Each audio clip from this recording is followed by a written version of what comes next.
мектебіміздің ардагер ұстазы Иманбеков Сапарбек ағайға сөз береміз.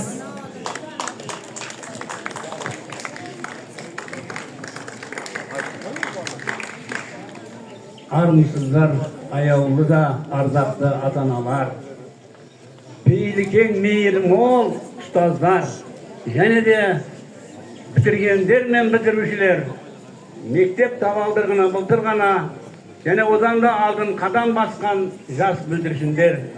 Бүгінгі мынау соңғы қоңырау күнімен барлықтарыңызды құттықтаймын. Өмірлерің ұзақ болып, дендерің сау болып, отанымызға, елімізге қызмет ететін үлкен азамат болып, және де үлкен жақсы отбасылар болып жетулеріңе тілектімді білдіремін. Ал енді қарасақ өте шара үлкен, соның үшін көп сөз айтпаймын. Бірінші сөзім мынау өздеріңе арнап бір өлең жазып келген едім. Соны оқып беремін да бітірушілерге.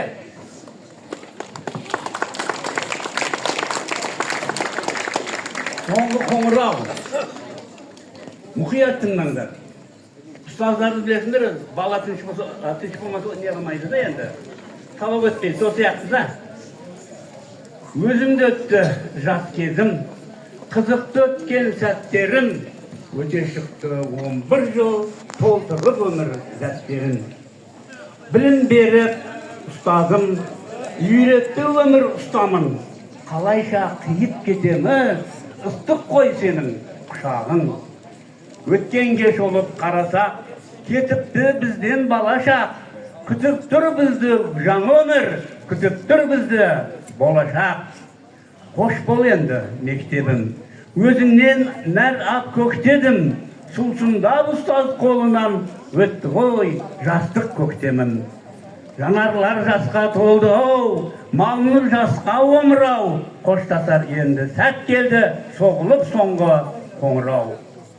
Жүректерді мұң тіліп, ал біреулер күрсініп, қия алмай тұр мектебін, көздерде жас іркіліп.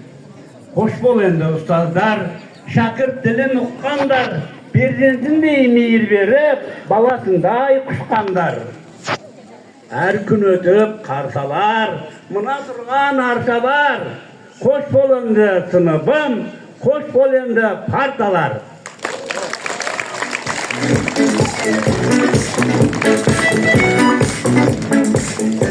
Құрметті ата-аналар, құрметті ұстаздар, бітіргендер, бітірушілер, мына жақында ғана менің кітабым қазіргі орындаған Абдулла Арифтің әнұраны коды сол мемлекеттік сыйлықтың иегері, Өзбекстан халық ақыны және Өзбекстан қаһарманы Абдулла Арифтің кітабын 3 жыл бойы әрекет жасап мен аудардым қазақ тіліне.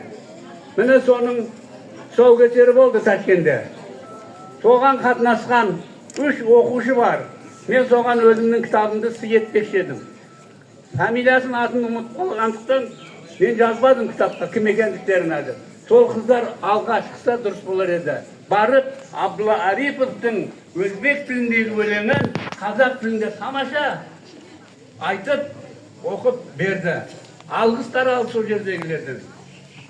Қонақтар өте риза болды. Сол қыздар қане сол қыздар?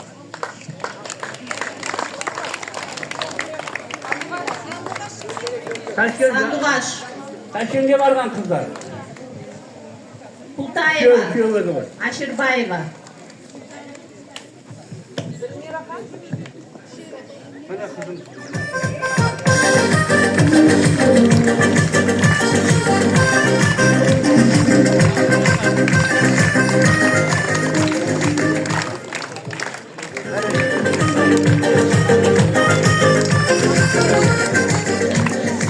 Мақұл енді соңғы сөзімді айтайын. Міне менің жасым 80-ден асты. Осы мектепте 44 жыл істедім. Қазақ тілінде оқыдым. Қазақ тілінде осы жерде тыңдап, балдарға тәрбие бердім. Енді айтпақшы болғаным сендерге. Мына жас бүлдіршіндер Осы мектептен талай атақты адамдар шыққан. Соның үшін тек қана сендер сол атақты адамдарға еліктеп, әрдайым солардың ізіне жүруге әрекет жасап, сендер де солардай болыңдар. Бұл жерден әнші де, спортшы да бәрі шығып жатыр, көріп тұрсыңдар. Әлем чемпиондары шығып жатыр. Сендер де соларға ұқсаңдар демекшімін. Мына бітірушілер Ақжол сендерге әрдайым жолдарың ашық болып деген мақсаттарыңа жете беріңдер. Ал мына бітіргендер, сендер бізге ұқсап, еңбек етіп, елге халыққа қызмет етіп, мына отбасыларыңмен аман есен болып, бізге ұқсап небере көріп, шөберені шұбыртып жүріп, тойлар бере беріңдер. Өмір жастарың ұзақ болсын, барлықтарың аман есен жүріңдер.